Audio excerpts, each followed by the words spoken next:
Bonjour tout le monde, je vous retrouve dans une nouvelle vidéo pour vous parler du budget. Comment je vais gérer un budget de 1300 € si demain j'ai ce salaire-là.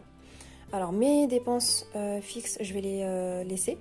Avant de débuter la vidéo, je vais d'abord vous présenter les quelques aides que vous avez droit avec ce budget-là. Donc il faut se renseigner auprès de la CAF pour la prime d'activité. Également les aides au logement. Bon, là, sur cette vidéo-là, je ne vais pas les compter parce que je ne connais pas les aides, ça dépend de chacun. Là, je vais effectuer un budget sans compter les aides. Il faut que l'entreprise ait plus de 50 salariés pour que je puisse percevoir des cartes tickets restaurants. Donc, si vous postulez auprès de startups qui viennent d'être créées, des entreprises toutes nouvelles, comptez pas sur les cartes tickets restaurants. Donc, un minimum, c'est d'avoir des avantages. Il faut vraiment optimiser vos dépenses au niveau du loyer, faire des colocs, vivre dans une résidence pour payer moins cher ou tout simplement trouver un job vers vos parents. Comme ça, vous ne payez pas de loyer, vous restez chez vos parents, il n'y a aucune honte à ça. Donc là, au niveau de l'alimentation, je vais également compter sur mes cartes tickets restaurants ou mes tickets alimentation. Donc là, je vais mettre un budget de 100 € par mois. Shopping, je vais légèrement le baisser. Donc, je vais mettre 70. Bien-être, c'est important le bien-être. Je vais maintenir 50 € parce que avec mes bons plans Groupon, comme je vous l'ai dit, hein, vous pouvez avoir 2 prestations de service, 1 heure de massage par-ci, 1 heure de massage par-là. Vous pouvez faire vos ongles. Donc pour 50 €, si vous cherchez bien les bons plans, vous pouvez avoir 2 prestations de service de soins.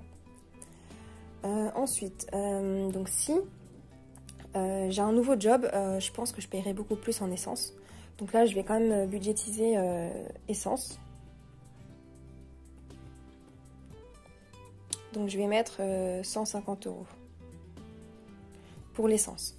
Moi, par rapport à mon véhicule, quand j'étais étudiante, je n'ai pas acheté de voiture quand j'étais étudiante. J'ai eu mon permis et je me débrouillais en transport en commun, je me débrouillais en bus, en tram. Parce que c'était pas du tout une dépense que je pouvais autoriser dans mon budget.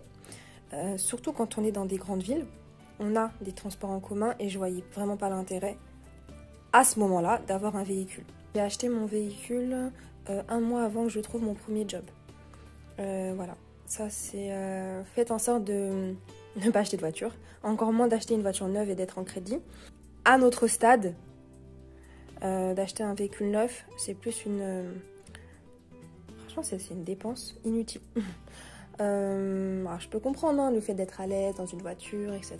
Mais bon, une voiture, ça sert à vous ramener d'un point A à un point B. Pensez au futur. Essayez d'optimiser vos dépenses à l'instant T pour plus tard profiter. C'est comme ça que je le vois. Alors, au niveau de la maison, donc logiquement, on a autre.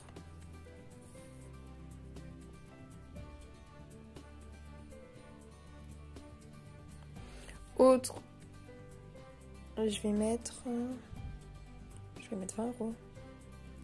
Autre, je vais mettre 20 €, ça suffit amplement, l'entretien maison, l'entretien produits ménagers, voilà. Et on va rajouter aussi dons.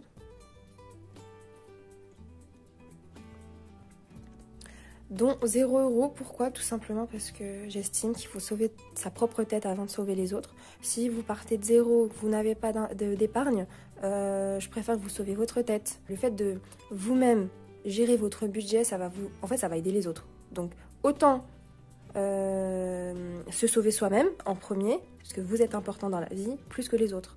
Donc il ne faut pas vous oublier. Si vous n'avez pas 3 000 € minimum en livret A, franchement, mettez toute votre priorité sur vous-même. Donc là, on va mettre livret A. Pour le moment, on va faire le total de tout ça. Donc,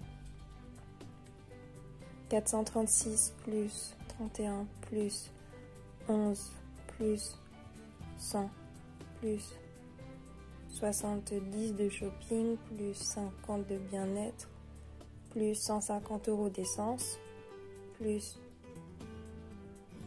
20 €, ça fait quand même 868 €.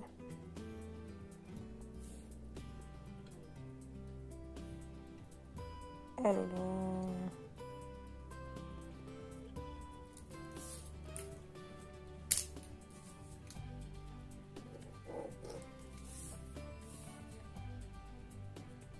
1300 moins 868, ça fait 432.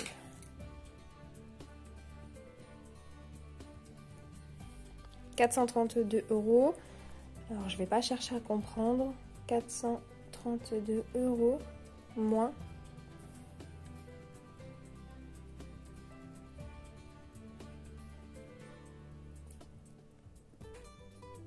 Je vais épargner 350 euros sur mon livret A.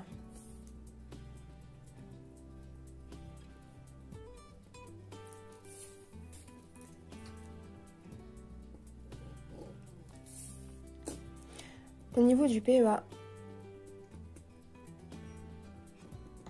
0 euros. C'est pas la priorité, on n'en parle pas, c'est pas le sujet. La priorité, c'est de gonfler votre livret A. Au niveau des enveloppes économie, alors là c'est personnel, ce qui moi m'anime, c'est les voyages. Donc,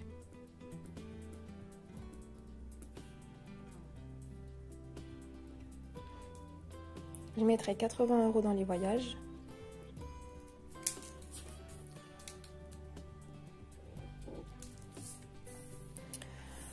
Voilà, 350 euros fois 6 mois. Si vous tenez 6 mois avec ce budget-là, eh ben, vous économisez 2100 euros dans votre épargne d'urgence.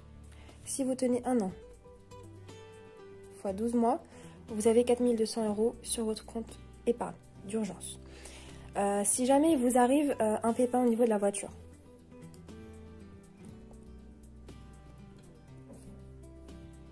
moi je vous conseille d'abord de gonfler le livret A et après de budgétiser une enveloppe spéciale économie voiture en cas de panne, en cas de révision, contrôle technique, etc. Pourquoi? S'il vous arrive par exemple quelque chose là au niveau de votre véhicule, ponctionnez de l'argent sur votre livret A. Ça sert à ça. Mais moi je veux vraiment que là vous vous arrêtiez à 2000, 3000, 4000, 5000 euros. Pour ensuite, du coup, vous focaliser sur d'autres enveloppes. Ça, c'est vraiment la première année, la priorité.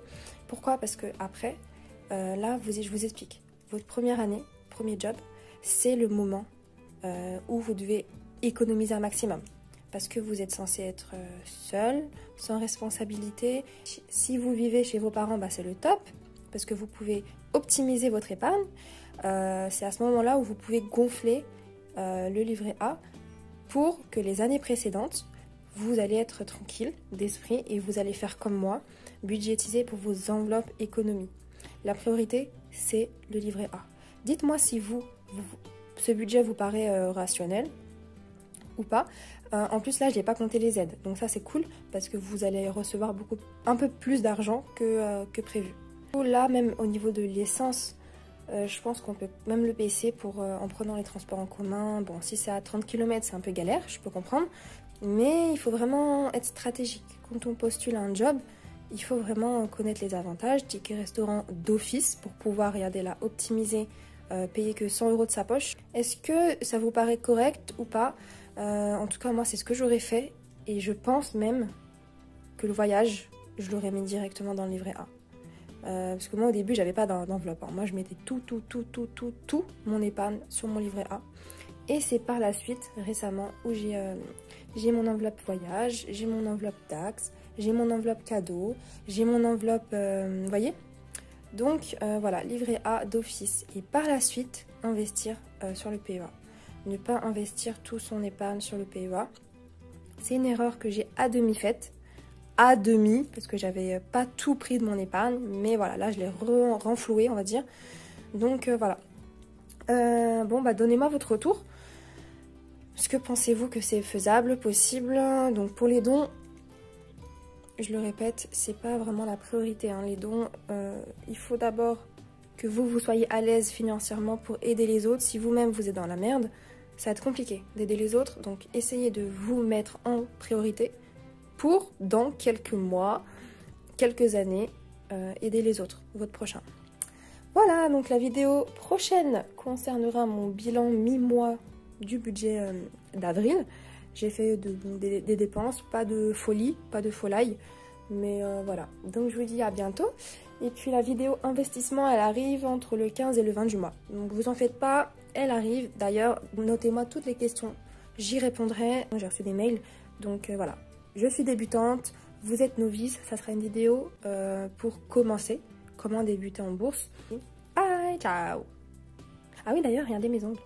Ils commencent à pousser, hein. Ils commencent à pousser, ils commencent à pousser. Youp.